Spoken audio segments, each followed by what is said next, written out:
ইটটা এটা হচ্ছে ঐতিহ্যবাহী একটা ইটটা এবং এটাতে দীর্ঘ প্রায় 1 বছরেরও বেশি সময় ধরে এখানে ঈদের নামাজ অনুষ্ঠিত হয়।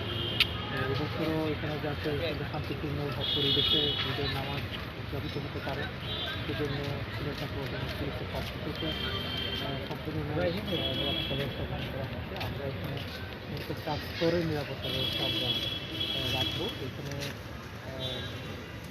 প্রথম স্তর হচ্ছে ওটা এখানে ভিতরে ঈদগাহের ভিতরে কিছু গুরুত্বপূর্ণ পয়েন্টে আমাদের প্রশাসনের পুলিশ থাকবে। এছাড়াও এখানে যতগুলো গেট আছে, এন্ট্রি পয়েন্ট আছে, প্রত্যেকটা গেট এবং এন্ট্রি পয়েন্টে আমরা ফোর্স থাকবে। তার বাইরে হচ্ছে আমাদের মোবাইল পার্টি থাকবে চারিপাশে এবং এখানে সবার থাকবে আবার কিছু এবং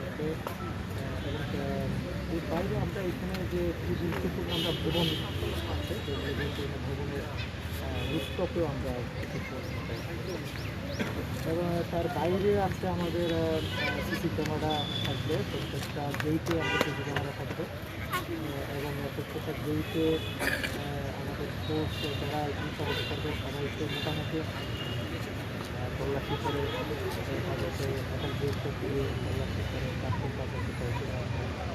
আমরা সকলের ক্ষেত্রে অনুরোধ করবো এখানে যাতে যে মানুষ কিন্তু যেহেতু আসবে একটু বৃষ্টি যদি হয় সেক্ষেত্রে হয়তো ছাতা নিয়ে আসতে পারে, ড্রাই মাছ ছাড়া যেন কেউ অন্য কোনো কিছু নিয়ে না আসে সেটার জন্য আমরা অনুরোধ করবো। কোনো ধরনের ব্যাগ বা কোনো ধরনের পলিথিন ব্যাগ, কোনো পোটলা এটাতে কিছু যেন এখানে নিয়ে যেন কেউ না আসে, কোনো শপিং ব্যাগ বা যে কোনো কিছু একসাথে যেগুলো সন্দেহজনক সেগুলো কিছু যেন না থাকে আমরা সেজন্য সকলকে অনুরোধ করবো।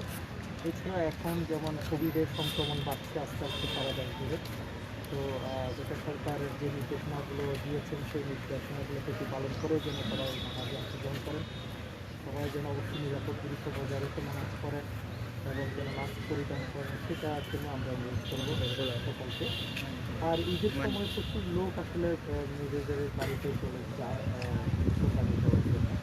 সেক্ষেত্রে আমাদের এখানে যে অনেক বাড়িঘর ফাঁকা থাকে, চুরি ডাকাতি সম্ভাবনা বেশি থাকে। এছাড়াও সিলেটে এখান থেকে একটু বন্যার কারণেও সেটা অনেক জায়গায় ক্ষতিগ্রস্ত হয়েছে এবং সেখানে সেদিকটা আমরা লক্ষ্য রাখবো। আমরা এই যে যারা বাড়িঘর ছেড়ে চলে গিয়েছে অনেক অফিস আদালত বিভিন্ন অফিসগুলো কিন্তু এই ঈদের সময় আজকে থেকে এটা ছুটি শুরু হয়ে গিয়েছে এবং অনেকগুলো অফিস প্রায় খালি বলতে গেলে।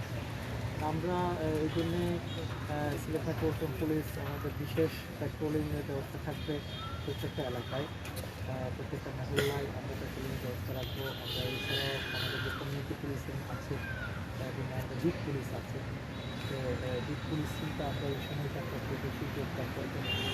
লোকাল পুরো এলাকায় কিছু লোকাল জনগণের সহযোগিতা নিয়ে আমাদের বিট পুলিশের সদস্যরা যারা প্রত্যেকটা যার দিক এলাকায় তারা সাপোর্ট করতে হবে নিরাপত্তাটা নিশ্চিত